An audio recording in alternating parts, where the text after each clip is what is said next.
Hello and welcome. So, in today's video, no stock recommendation at all. Please consult your financial advisor.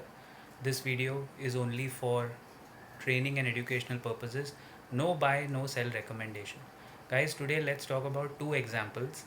Two stocks which I often track, and one of those many 20-25 stocks जो बहुत अच्छे लगते हैं, अच्छे valuation पे है, कभी disappoint नहीं करते, लेकिन ऑफ लेट उसमें से एक केमिकल सेक्टर में है, स्पेशलिटी केमिकल्स में है, नवीन फ्लोरिन।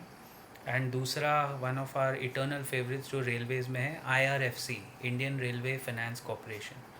अब क्वार्टरली रिजल्ट्स में होता क्या है, फ़र्स्ट ऑफ ऑल अगर कंपनी के ख़राब नतीजे आए हैं सो ज़रूरी नहीं है कि वो स्टॉक अगले दिन एकदम 5% डाउन ही होने वाला है। जैसे for example this video again we are just using it for training purposes, no buy no sell recommendation. Navin Fluorine already अपने हाई 5,000 रुपये तक वो जब गया था ऑलमोस्ट, तो वहाँ पे वो कंपनी ओवर वैल्यूड हो गई। लास्ट 6 महीने से वो उस लेवल को टच करके आया, दोबारा टच नहीं किया, तो कंसिस्टेंटली डाउन ट्रेंड में है स्टॉक।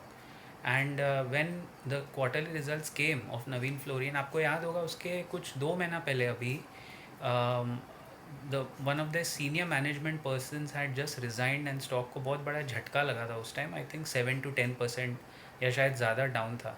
3,600 मैंने भी आपको कहा था, उसमें हमने वीडियो भी बनाया था कि ये इस लेवल के नीचे 3,400 से 600 के जो ब्रैकेट है, उस ब्रैकेट के नीचे ज़्यादा गिरता नहीं है। Now the quarterly results overall पूरा सेक्टर प्रेशर में है, उस वजह से नवीन फ्लोरिन के रिजल्ट्स भी कोई अलग नहीं है। It's a sectoral pressure. Results were not, this quarter was not one of the best quarters for them. लेकिन स्टॉक प्राइस ऑलरेडी करेक्ट हो चुका था।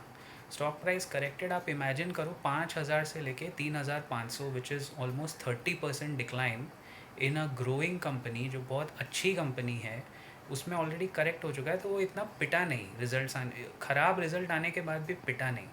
तो जब भी कोई ख़राब रिजल्ट देता है उसमें it's not a zero sum game की स्टॉक गिरने ही वाला है।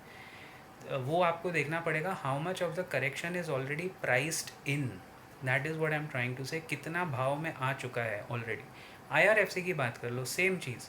It went up to 90-95 levels, वहाँ से ऑलरेडी ओवर वैल्यूड हो गया। शॉर्ट रन में 22 रुपये वाली चीज़ जब 95 रुपीज़ पे गई है, 4 गुना। कंपनी तो अच्छी है बट ओवर वैल्यूड हो गई। प्रॉफिट बुकिंग आई, लोगों ने दबा के बेचा। 95 से already it came to 65-70, now it is around 72-73।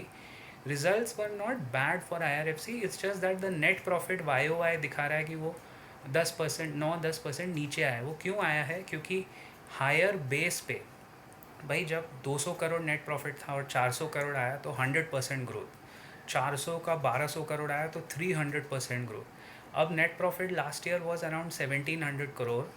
उस हायर बेस पे वो ग्रो करना दोबारा मुश्किल है, तो वो इस क्वार्टर में उनका थोड़ा गिर के आया है and it is 10% down. But markets are supreme, they understand the valuations, इसीलिए वो स्टॉक भी देखो 72 से नीचे दोबारा गिरा नहीं।